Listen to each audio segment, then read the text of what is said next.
All right, welcome to the Relationship Show. This guy writes his post. I need some real practical advice to get a girlfriend. Hi, everyone. I'm 23. I have never had any experience with a woman, and I feel ashamed of it. Is you don't have to. It's like you actually, this will benefit you if you don't mention it. And you kind of leave this up as a mystery. So if she asks you about like your previous like history with women or something like that, you say, well, I have a strict no kiss and tell policy, and make it like a joke and jokingly say something like that and evade that, or, you know, something along those lines. Because you don't actually really want to tell women that. You don't want to tell them that you had a ton of history, or you don't want to tell them that you had basically no history. And you also don't want to tell them about past experience, because they think that you're going to talk to other people about your past experience, your experience with her currently. And she doesn't basically want other people to gossip about you, because when people gossip about her, it makes her feel bad, makes her feel uncomfortable. And so you're better off actually just keeping this to yourself. I have watched Robert Glover's, author of The No More Mr. Nice Guy, which I have read, Dating Advice for Men, and he states that we men have to look for open doors and not closed ones. Totally right. It's like if a woman makes it easy for you, in other words, she is inviting you to ask her on a date, or, you know, etc., something along those lines, or kiss her or have sex with her or whatever. It's like if she makes it easy, it means she has a high level of attraction. When the door closes, when she makes it difficult, well, you find another door. It's like you don't try to like open the door or kind of break through that door. It's like, no, dude, just find another door. There's more doors out there. And so when she makes it hard and she closes the door when opportunities are closed, well, she has a low interest and you just need to move on. Meaning that we have to look for opportunities that are being presented to us. He then explains that women give off signals like playing with their hair, smiling, making eye contact, moving their body, touching, laughing, etc. Totally. And they will communicate. If you can pick up their signs, they communicate when to make a move. And it's like, if you can figure out when to make a move, it's like, well, where's the risk? She's telling you to make a move. It's like, just make the move. It's like, you don't have to just like blindly go in there, just like with your blinders, eyes closed. Oh, I'm going to just force a kiss right now because this is a time where I have the courage, not necessarily because I read the signals. And when you can read the signals, then it's like the risk drops drastically, the risk of rejection. So he says, I completely understand his advice. Choose women that choose you. But the issue is that I do not get visible signals from women. He wants practical advice here. Okay, so body language, dude. It's like, to be noticed by women, have a confident body language. So it's like he talks about later in this email, I just read it over once before this, he was walking. So when you're walking, walk with a purpose. Okay, so you walk with a purpose. And then also, I got this from a Tony Robbins event. And so it's like, picture that there's a string attached to your chest right here, and it goes straight directly up to the sky, and it holds your chest up. Tony even said, he says, think about it like God holds your chest up. He took it like that seriously, but it's like, that's how important it is for you to have that confident body language, because the difference between being like this versus being up, that's going to get you noticed. I mean, that is one of the biggest things that you could do. It's like how you breathe and how you walk. Do you walk with a purpose? Do you walk like you're going somewhere, not like, oh, there's another person coming my way, I better watch out, and then like watch out from him? Or, you know, it's like you have a objective where people move for you. It's like move around you. It's like, okay, you know where you're going. You have the most certainty when you walk. Another thing is, don't like when you're making eye contact, okay, don't really look away initially. It's like you want to have that confidence to not look away. It's like oftentimes people like make eye contact briefly and then look away like they're ashamed, but it's like really what it shows is they're not confident. And women use this test so often. It's like that's how they weed out guys as far as in person and seeing how confident the guy is. Will they look away when I just stare directly in his eyes?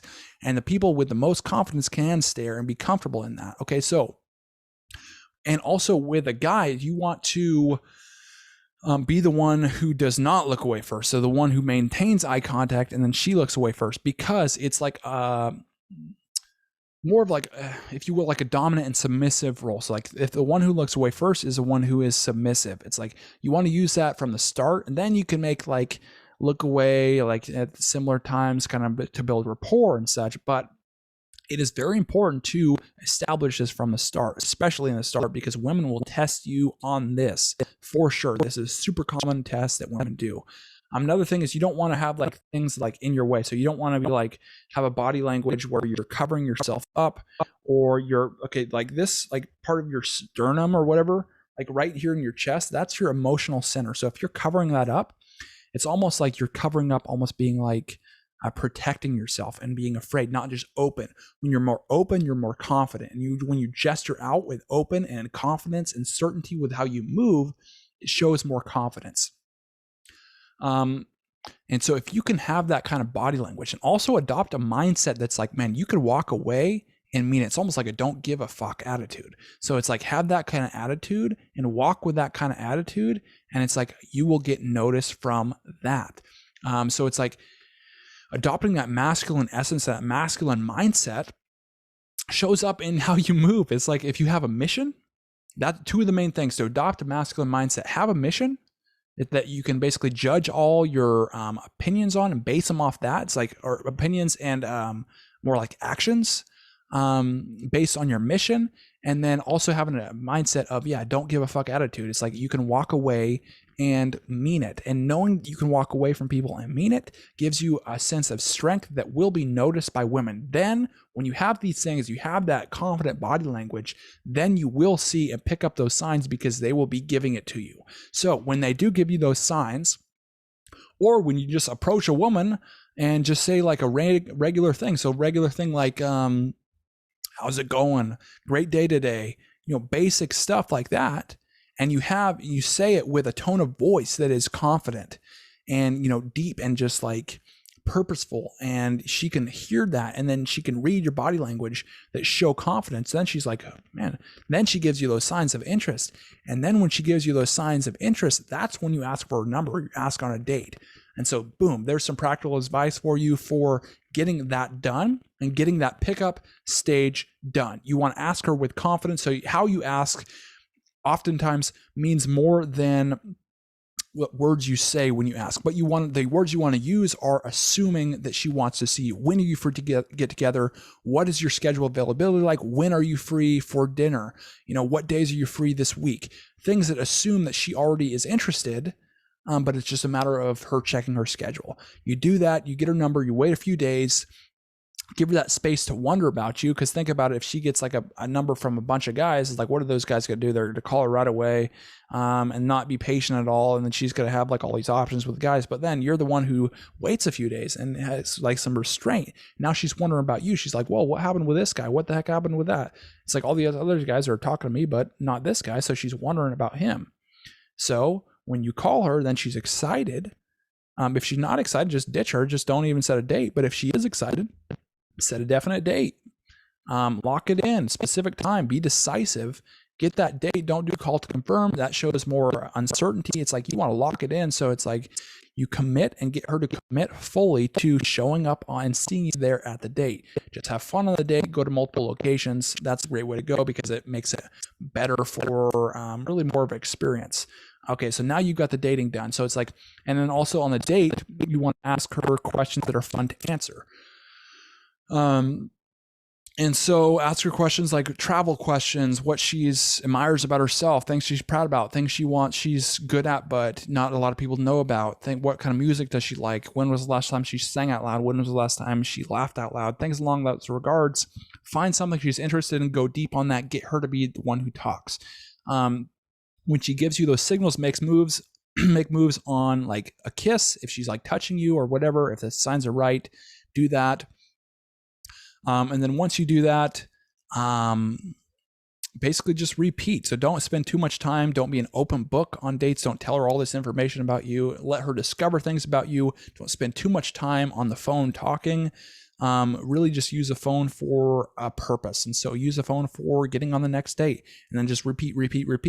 And then what you'll notice is after a few dates, she'll start to reach out to you more and more and more. And when that happens, then she becomes more comfortable in her feminine energy. And then if you keep doing that, pursuing that, and then you're not initiating like any kind of like topic, like your feelings or talking about like being exclusive, you let her bring that up first. And you'll find that she will do that after about about a couple months. And so if she does that, now you've got a girlfriend, an exclusive relationship, and then it's a matter of really fulfilling her needs. So we'll get into that. So it's like in a relationship, you have to recognize when she tries to get her attention. So it's like, well, you acknowledge and appraise and appreciate when she does things that are out of the top, over the top, or things to get your attention, like doing her hair, doing her nails, makeup, dressing up nice, things along those regard, buying a new shirt or new pants or whatever. Acknowledging her for the good things that she does, some kind of effort that she does, whatever. And you want to be present with her when you do that. That'll make her really feel seen. That is an essential thing for her to feel. Another thing that is essential for her to feel is understood. So you need to listen to her. So you don't solve her problems, just let her speak, let her talk through her problems. When she does this, she feels like you feel what she's feeling in that moment. That's when she feels heard and understood, not when you try to solve her problems. Realize that she is your ally, that you, the two of you are in this together, and approach it like that, not any kind of combative way.